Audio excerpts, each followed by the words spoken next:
Bismillahirrohmanirrohim. Assalamualaikum warahmatullahi wabarakatuh. Perkenalkan, nama saya Ucu Restuati. Saya adalah calon guru penggerak Angkatan 7 dari SMAN 1 Jasinga, Kabupaten Bogor, Jawa Barat. Pada kesempatan ini, saya akan menyampaikan kesimpulan dan refleksi terhadap materi modul 1.1 tentang pemikiran-pemikiran Ki Hajar Dewantara. Kesimpulan pemikiran Ki Hajar Dewantara. 1. Konsep trilogi pendidikan Ki Hajar Dewantara, yaitu ing ngarso sung tulodo, di depan menjadi teladan, ing madyo mangun karsa, di tengah membangun motivasi, tuturi handayani, di belakang memberi dorongan. Kedua, pendidikan yang menuntun. Guru sebagai pendidik bertugas menuntun para murid untuk dapat belajar sesuai dengan potensi dalam diri murid dan bagaimana perkembangan lingkungan dan zamannya.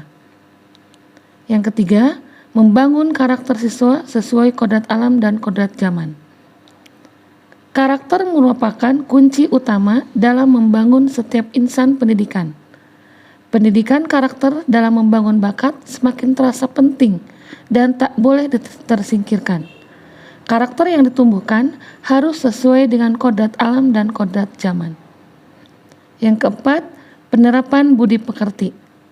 Dengan filosofi pemikiran Ki Hajar Dewantara dalam pengembangan budi pekerti, olah cipta, olah karya, olah karsa, dan olahraga yang terpadu menjadi satu kesatuan.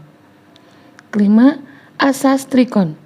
Yang pertama, kontinuitas, konvergensi, dan konsentris. Kontinuitas artinya pengembangan yang dilakukan harus berkesinambungan, dilakukan secara terus-menerus dengan perencanaan yang baik. Konvergen artinya pengembangan yang dilakukan dapat mengambil dari berbagai sumber di luar, bahkan dari praktik pendidikan di luar negeri. Konsentris artinya pengembangan pendidikan yang dilakukan harus tetap berdasarkan kepribadian kita sendiri. Sebelum mempelajari modul 1.1, saya percaya murid dan pembelajaran di kelas adalah 1. Murid merupakan objek dari pembelajaran. Saya beranggapan murid harus patuh dan manut terhadap apa yang disampaikan oleh guru. Murid hanya bisa mendapatkan ilmu dari seorang guru.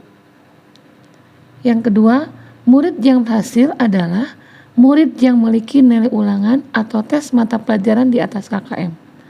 Keberhasilan peserta didik hanya dilihat dari nilai kognitif, tanpa memperhatikan nilai afektif dan psikomotor. Yang ketiga, pembelajaran. Pembelajaran yang baik adalah pembelajaran di dalam kelas dengan peserta didik duduk rapi di tempatnya masing-masing.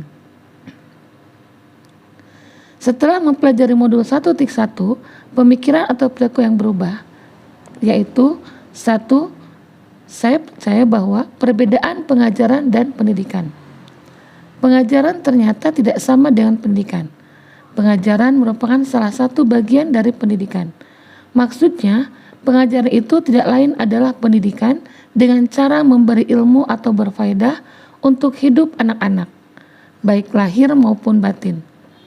Pendidikan diartikan sebagai tuntunan dalam hidup tumbuhnya anak-anak. Maksudnya, pendidikan menuntun segala kodrat yang ada pada anak agar mereka dapat mencapai keselamatan dan kebahagiaan yang setinggi-tingginya baik sebagai manusia maupun sebagai anggota masyarakat. Yang kedua, guru sebagai penuntun. Hidup tumbuhnya anak terletak di luar kecakapan atau kehendak kita sebagai kaum pendidik.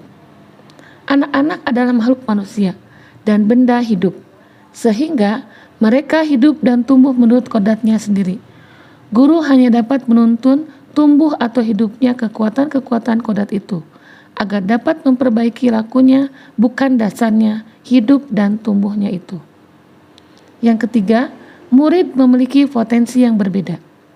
Pada dasarnya, anak bukanlah kertas kosong yang bisa digambar sesuai dengan keinginan orang dewasa. Tetapi, anak sudah membawa kekuatan atau kodratnya, yaitu kodrat alam dan kodrat zaman. Mereka akan memiliki potensi bakat, dan minat yang berbeda. Maka kita harus menyadari bahwa setiap anak itu beragam dan mempunyai keunikan sendiri-sendiri. Sedangkan kodrat zaman berhubungan dengan zaman yang dialami oleh peserta didik pada saat pengajaran atau pendidikan berlangsung. Keempat, tujuan utama adalah budi pekerti. Tujuan pendidikan utama yang digagas Ki Hajar Dewantara adalah bagaimana pendidikan mampu membuat anak memiliki budi pekerti yang baik. Budi pekerti atau watak diartikan sebagai bulatnya jiwa manusia. Orang yang mempunyai kecerdasan budi pekerti akan senantiasa memikirkan dan merasakan serta memakai ukuran, timbangan, dan dasar-dasar yang pasti dan tetap. Watak atau budi pekerti bersifat tetap dan pasti pada setiap manusia, sehingga kita dapat dengan mudah membedakan orang yang satu dengan yang lainnya. Budi pekerti, watak, atau karakter merupakan hasil dari bersatunya gerak pikiran, perasaan, dan kehendak atau kemauan sehingga menimbulkan tenaga. Yang akan segera saya lakukan lebih baik agar mencerminkan Ki Hajar Dewantara adalah 1. Identifikasi peserta didik. Saya harus peka membaca dan mengenali setiap potensi anak yang saya didik, agar pengajaran dan pendidikan yang saya berikan nantinya baik metode maupun bahan ajar bisa betul-betul menggali potensi anak seoptimal mungkin. Kedua, menciptakan suasana kelas yang menyenangkan. Hal ini sejalan dengan kodrat anak yang senang bermain, kita bisa mengkolaborasikan asiknya permainan ke dalam kegiatan pembelajaran. Ketiga, pembelajaran yang berpusat pada murid. Memberikan ruang, kesempatan, dan fasilitas seluas-luasnya agar anak mampu berpartisipasi aktif dalam kegiatan pembelajaran. Saya sebagai pendidik menempatkan diri sebagai fasilitator yang menuntun anak agar ia mampu mencapai tujuan pembelajaran yang diharapkan. Di akhir pembelajaran penting bagi saya untuk memberikan penguatan terhadap materi-materi konseptual agar anak tidak mengalami miskonsepsi.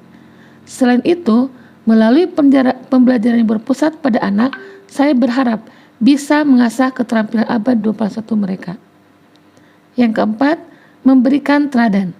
Saya sebagai guru, selain memberikan wejangan, harus bisa juga memberikan teladan yang baik. Jadi, anak tidak hanya melakukan apa yang saya katakan, tapi harapannya anak mampu meneladani perilaku-perilaku baik yang saya contohkan. Selain sebagai upaya memotivasi anak agar berbudi pekerti baik, ini juga bisa jadi tantangan untuk saya. Bagaimana caranya agar saya bisa konsisten memberikan keteladanan yang baik, guru sebagai sosok yang digugu dan ditiru. Assalamualaikum warahmatullahi wabarakatuh. Terima kasih.